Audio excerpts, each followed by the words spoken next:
नमस्कार, स्वागत है आप सभी का एनएफ न्यूज पर। मैं हूं आपके साथ रोहित। दुनिया के तमाम ऐसे देश हैं जो कि इस्लामिक कट्टरपंथ से परेशान हैं। आपने फ्रांस में देखा किस तरीके से पिछले कुछ सालों में वहां पर बवाल हुआ। इसी तरीके आप यूके में देख रहे हैं कि आए दिन बवाल होता रहता है। और भारत भी किस तरीके से पड़ोसी मुल्क पाकिस्तान की वजह से परेशानी में रहता है, ये भी आप देखते हैं। पाकिस्तान में अशांति कैसे रहती है, शिया और सुन्नी के बीच लड़ाई कैसे दिखती है, वो भी सामने है। चीन में तो एक्शन बहुत हो जाता है, कोई बोलता भी नहीं है जब चीन मारना शुरू करता है, लेकिन चीन भी परेशान है। ऐसे में अब एक और देश है जो कि बहुत अच्छे से रफ्तार से आगे बढ़ रहा है, लेकिन अब वहां पर उसे अपने अस्तित्व की लड़ाई लड़नी पड़ रही है। अपने सांस्कृतिक विरासत के खत्म होने का डर सता रहा है। देश का नाम है जापान, और जापान में कुर्द मुस्लिम परेशानी का सबब बन गए हैं, सिरदर्द बन गए हैं। कैसे और कौन है ये कुर्द मुस्लिम, इस पर चर्चा करेंगे। मेरे साथ हैं वरिष्ठ पत्रकार पंकज प्रसून, लेकिन उससे पहले विस्तार से आपको थोड़ी चीजें बता देते हैं एक एक करके। दिखाइएगा कौन है कुर्द प्रवासी मुस्लिम, ये पहले समझिए। तुर्क से आकर जापान में बसे हैं ये कुर्द मुस्लिम जो हैं, और कुर्द कट्टर सुन्नी मुसलमान होते हैं। ये बंजारा जात के लोग हैं। कौन है कुर्द प्रवासी? 1990 के दशक में जेआर वाराबी स्टेशन के आसपास आकर जापान में ये बस गए। साइतामा प्रांत के कावागुची शहर और वाराबी शहर में फिर बस गए। मतलब धीरे धीरे इनका आप जानते हैं किस तरीके से जुगाड़ लगाते हैं और फिर धीरे धीरे बढ़ते चले जाते हैं। जापान के सिरदर्द कैसे बने कुर्द मुस्लिम जो प्रवासी हैं वो समझिए। जनवरी 2024 में जापानी लड़की के साथ दरिंदगी का आरोप कुर्दों पर लगा, मतलब आते ही क्राइम करना शुरू कर दिया। सितंबर 2024 में 2 जापानी की हत्या कुर्दिश ड्राइवर ने की थी। साल 2023 में 69 कुर्दों को आपराधिक मामलों में गिरफ्तार किया गया। सोचिए कि कितनी जल्दी इन्होंने क्राइम बढ़ाया। कुर्दों की वजह से जापानी परेशान है। उन्हें निकालने की मांग लगातार इस वक्त जापान के कोने कोने में उठ रही है, क्योंकि अपनी सांस्कृतिक विरासत को जापान बचाना चाहता है। अब आगे, जापान के लिए मुस्लिम आबादी बड़ी चुनौती ये कैसे हो गई, ये कुर्द और जो मुस्लिम आबादी है। साल 2023 में मुस्लिम आबादी बढ़कर 3,50,000 हो गई है। आप इससे समझ सकते हैं 18 साल में जापान में 3 गुना मुस्लिम आबादी बढ़ गई है। मुस्लिमों की बढ़ती आबादी से जापान को अपनी संस्कृति खोने का डर है, अपनी पहचान खोने का डर है।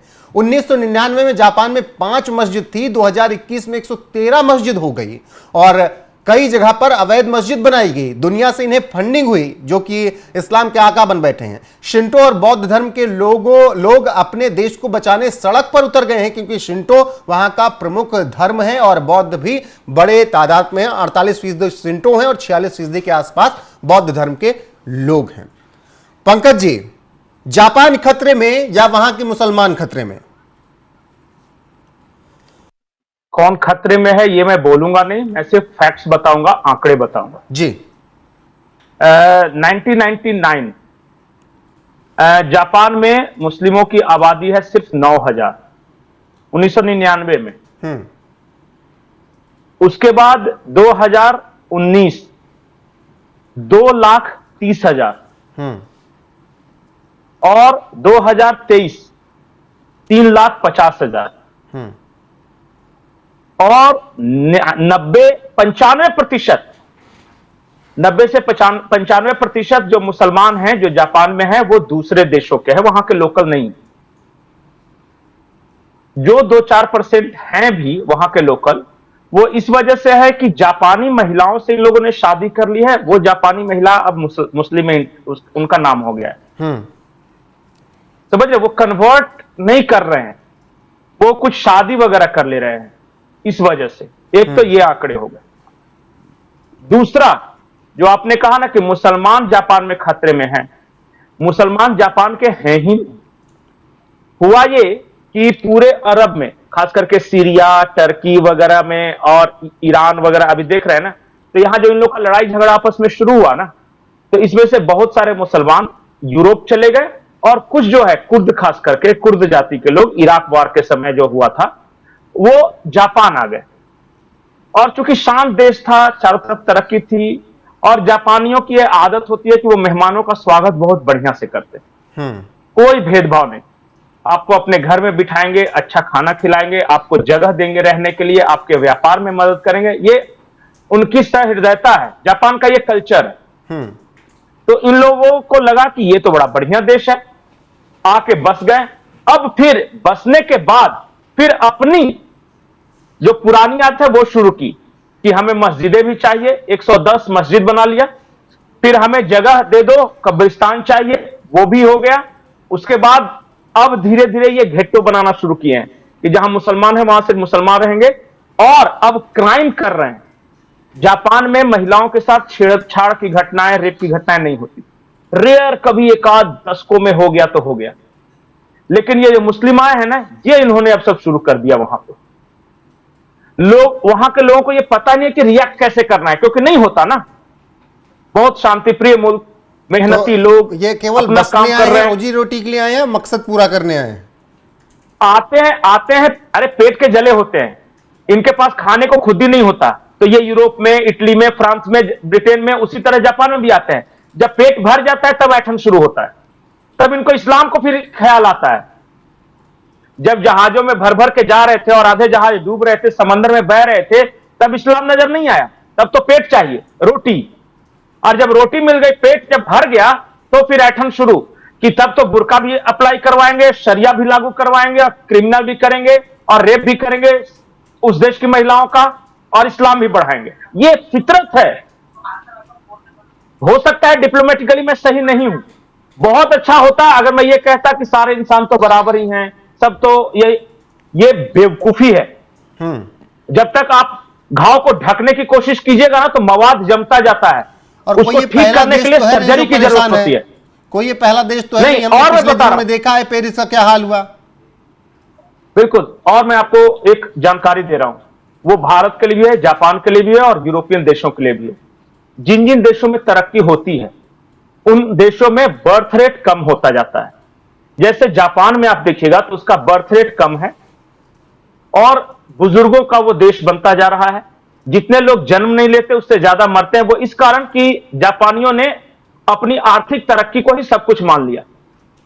और हुआ ये कि दिन रात काम करते रहते हैं, स्ट्रेस लेवल है, तो फर्टिलिटी रेट कम गया, शादियां नहीं टिक रही है, बहुत सारे जापानी अकेले रहना पसंद करते हैं।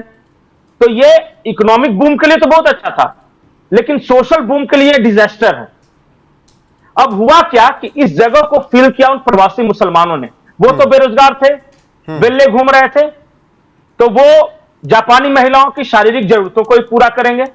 वो सोशलाइज होने के लिए भी उनके पास बहुत समय है, क्योंकि देखिए आम जो जापानी है ना, वो बहुत ज्यादा बातचीत करना पसंद नहीं करता, सोसाइटी में बैठ के हंसी मजाक गप्पे ये सब अच्छा नहीं लगता। लेकिन ये जो बेरोजगार प्रवासी थे, इनके पास बहुत वक्त था। और ये मैं भारत के लिए भी बोल रहा हूं जी। भारत में भी हिंदुओं के साथ यही प्रॉब्लम है कि अपनी आर्थिक तरक्की को ही सब कुछ मान लिया।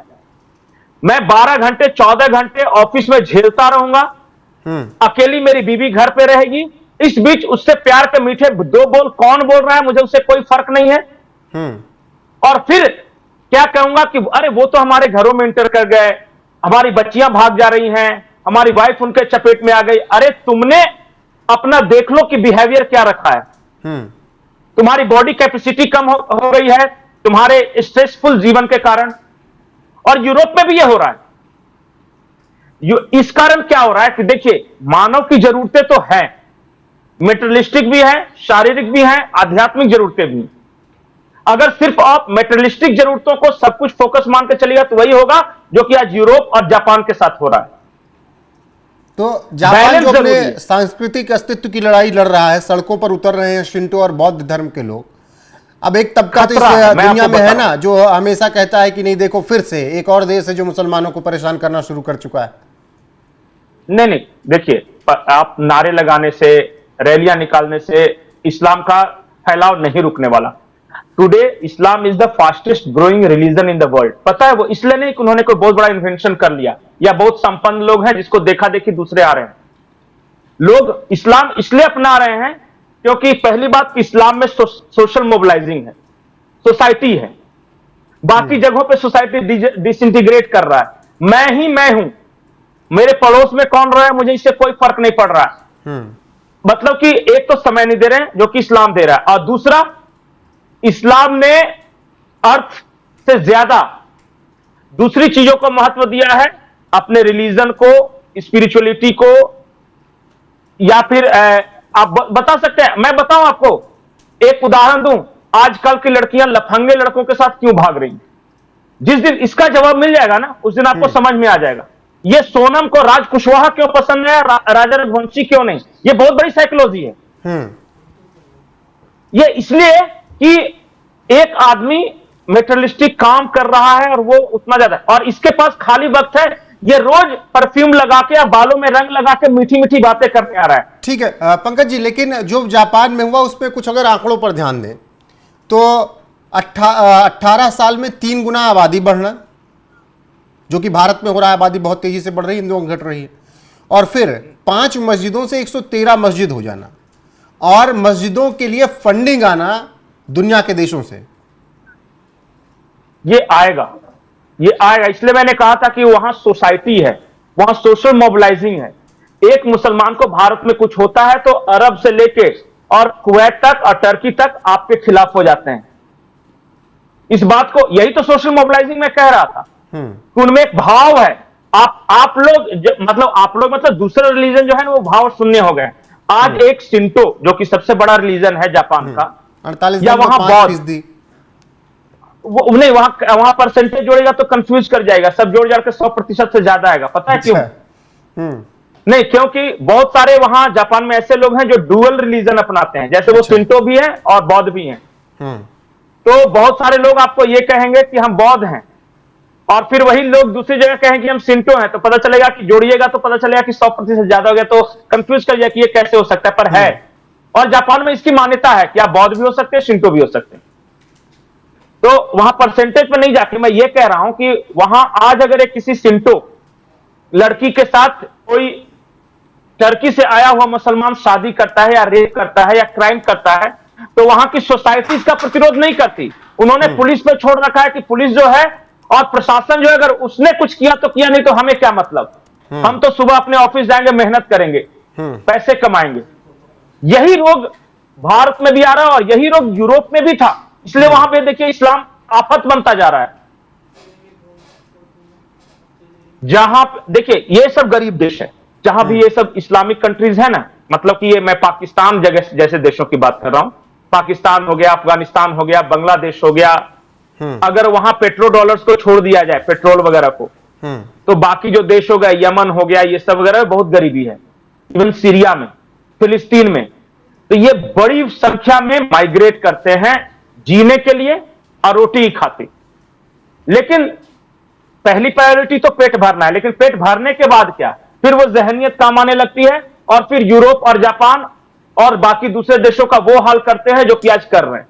तो सरकारों को सचेत होने की जरूरत है। अगर अभी नहीं जगी जापान सरकार, तो ये जो तरक्की है, जो ये बढ़ रहे हैं आगे, ये सब वहीं पर आ जाएंगे जहां पर तालिबान आ गया, जहां पर सीरिया आ गया, ईरान आ गया, इराक आ गया, फिलिस्तीन आ गया, वहीं पर जापान भी आ जाएगा। नहीं, टारगेट है हर देश के लिए। 2047 इंडिया के लिए टारगेट है, यहां इस्लामिक रूल होगा। उसी तरह 2100 जापान के लिए टारगेट है कि वो इस्लामिक मुल्क हो जाएगा। वो, और देखिए मैं आपको बार बोलता हूं ना कि सरकार क्या करेगी। अच्छा, सरकार क्या करेगी? आज अगर सरकार को लगे कि मुसलमान वोट देने लगे तो मोदी जी जाके रोज बैठेंगे। सरकारों को आप सोशल रिफॉर्मर मत मानिए। वो आज इसलिए कोई हिंदू पार्टी है या कोई सेकुलर पार्टी है क्योंकि उनको वोट दिख रहा है। इसे सोसाइटी में बदलाव की जरूरत है।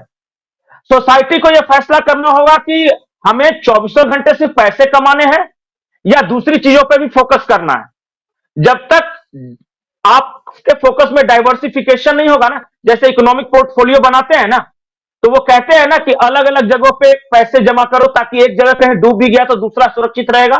उसी तरह जिंदगी में भी अलग अलग जगह पर इन्वेस्टमेंट की जरूरत है। सिर्फ और सिर्फ अपनी पूरी लाइफ को, हर टाइम को सिर्फ पैसे में इन्वेस्ट करोगे तो यही होगा, तुम्हारा परिवार टूटेगा, तुम्हारी बेटी भागेगी, बीवी के अवैध संबंध होंगे। इस चीज को अगर नहीं स्वीकार करोगे तो बाद में वही आएगा, कोई एसी रिपेयर करने वाला आएगा, कोई फल बेचने वाला आएगा, कोई चूड़ी पहनाने वाला आएगा और जमाई टोला बनता जाएगा। इस बात को देखिए, डिस्कशन सोसाइटी में इस बात पर डिस्कशन होना चाहिए। और मैं बहुत महत्वपूर्ण बात बता रहा हूं, जो मोनो रिलीजन है दुनिया के, मोनो रिलीजन मतलब जैसे जापान में सिर्फ शिंटो है, या भारत में सिर्फ हिंदू है, भारत और नेपाल में, या फिर इजराइल में सिर्फ यहूदी है, इनको सबसे ज्यादा सावधान रहना है। क्योंकि बाकी देश तो ठीक है कि एक मिटेंगे तो दूसरे रह जाएंगे, तुम मिटोगे तो तुम्हारी पूरी संस्कृति मिट जाएगी और तुम्हारा वजूद खत्म हो जाएगा और तुम सबसे ज्यादा टारगेट पे हो। आज दुनिया भर के मुसलमान सबसे ज्यादा किसको गाली देते हैं? यहूदियों को। आपकी आवाज चली गई। वजूद बचाने के लिए पंकज जी जापान लड़ाई लड़ रहा है, सड़कों पर है और विद्रोह शुरू हो चुका है। सारे देश नहीं, सारे देश जो मोनो रिलीजन, जैसे कि एक एक देश है, जैसे सिंटो का एक देश है जापान, हिंदुओं का एक देश है भारत नेपाल, दो देश समझ है, उसके बाद यहूदियों का एक देश, ये सबसे पहले निशाने पर है। सबसे ज्यादा खतरा इन्हीं को है। ठीक है, क्योंकि क्रिश्चियनिटी इस्लाम को इसलिए खतरा नहीं है कि उनको पता है कि अभी तुरंत इनको खत्म नहीं करना है, एक खत्म होगा दूसरा देश रह जाएगा, लेकिन उन लोगों को पता है कि अगर भारत को खत्म कर दिया तो हिंदू खत्म हो जाएंगे, सनातन संस्कृति मिट जाएगी। अगर इजराइल को खत्म कर दिया तो यहूदी संस्कृति मिट जाएगी, जापान को खत्म कर दिया तो शिंटो मिट जाएंगे। बिल्कुल जी पंकज, बिल्कुल। और यही वजह है कि जापान में इस वक्त गंभीर रूप से मंथन कीजिएगा। बिल्कुल, और ये मंथन हर एक को करना होगा और जापान इसी वजह से लड़ाई लड़ रहा है।